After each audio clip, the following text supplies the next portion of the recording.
అంటే మా హయాంలో 14 ఒక్క నిమిషం మసూదన్ రెడ్డి గారు ఒక్క నిమిషం మ్యూజిక్ కలరింగ్ కాదు నేను అడిగింది. ఆయన వినండి ఆయన మాట్లాడేటప్పుడే చాలా స్పష్టంగా చెప్పాను. మీరు ఏదో దగ్గరుండి విన్నట్టు చెప్పారండి.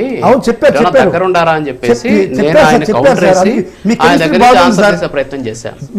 వినండి కాదు ఇద్దరు కలిసి సినిమా కాదు, మీ ఇద్దరు కలిసి తీసుకోండి. కాదు మీ ఇద్దరు కలిసి తీసుకోండి సినిమాలు. ఓకే, ఇక్కడ నేను చాలా పద్ధతిగా గౌరవంగా మాట్లాడుతున్నా. ఆ గౌరవం ప్రకారం మీరు మాట్లాడండి. నేను ఆయన అపోజ్ చేశా, మీరేదో దగ్గరుండి చూసినట్టు చెప్తున్నారండి. మేమిద్దరం కలిసి సినిమాలు చేసేది అది చెప్పండి అంటే చెప్పట్లా.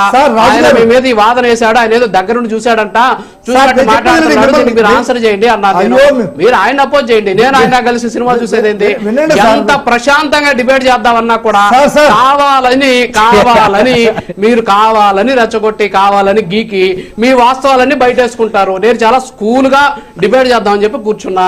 నేను వాళ్ళని అపోజ్ చేస్తూ మాట్లాడుతున్నా, మీరే కావాలని మాట్లాడతారు. ఏమైనా నిజాలు మాట్లాడి వాస్తవాలు చూపించామనుకోండి బాధపడతారు. ఏం చేద్దాం, కానీ మాట్లాడండి సార్. మిమ్మల్ని నేనేదో కిచ్చిపరచాలని మాట్లాడటం లేదు సార్.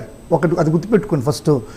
ఇప్పుడు నాగార్జున గారు ఏం చెప్తున్నారంటే 2019-24 మధ్యలో మేమేదో ఏకగ్రీవాలు చేసింది చాలా అనైతికం అనేటువంటి విధంగా మాట్లాడుతున్నారు. దాన్ని కూడా మీరు చెప్పారు ఆ విధంగా కాదు కదా అని చెప్పని. నేనేం చెప్తున్నా అంటే ఆ రోజున్నటువంటి కేంద్రంలో బీజేపీ ప్రభుత్వం ఉంది, బీజేపీ గవర్నమెంటే ఉంది కేంద్రంలో. మరి ఈ ఏకగ్రీవాలు అనైతికమైనప్పుడు కేంద్ర ప్రభుత్వం యొక్క చొరవ లేదా? కేంద్ర ప్రభుత్వానికి రాష్ట్రాన్ని కంట్రోల్ చేసేటువంటి శక్తి లేదా? జగన్మోహన్ రెడ్డి గారిని నిరూపించేటువంటి శక్తి లేదా? ఎందుకు వాళ్ళు ఆ రోజు కేంద్ర ప్రభుత్వం పరిధిలోకి వస్తాయా సార్? నమస్కారం కాదు సార్, కేంద్ర ప్రభుత్వం ఇప్పుడు స్థానిక సంస్థల ఎన్నికలు ఎన్నికల సంఘం దగ్గర నేనేం మాట్లాడలేదు. ఇక్కడ కేంద్రం గురించి ఏమొచ్చింది మీకు తెలుసు కదా. మీరు గుండెల మీద చేసుకొని చెప్పండి. మసూదన్ రెడ్డి గారు మీరు గుండెల మీద చేసుకొని చెప్పండి. 2021లో అద్భుతంగా ప్రజాస్వామ్య విలువలతోటి అద్భుతంగా ఎన్నికలు జరిగాయి. మీరు ఒప్పుకోండి, ఎవరో వద్దు నాకు. సార్ నేను గుండె మీద చేసుకొని చెప్తాను. మా హయాంలో జగన్మోహన్ రెడ్డి గారి ప్రభుత్వంలో ఎంత ప్రజాస్వామికంగా ఎలక్షన్ జరిగాయో నిబద్ధతతో నేను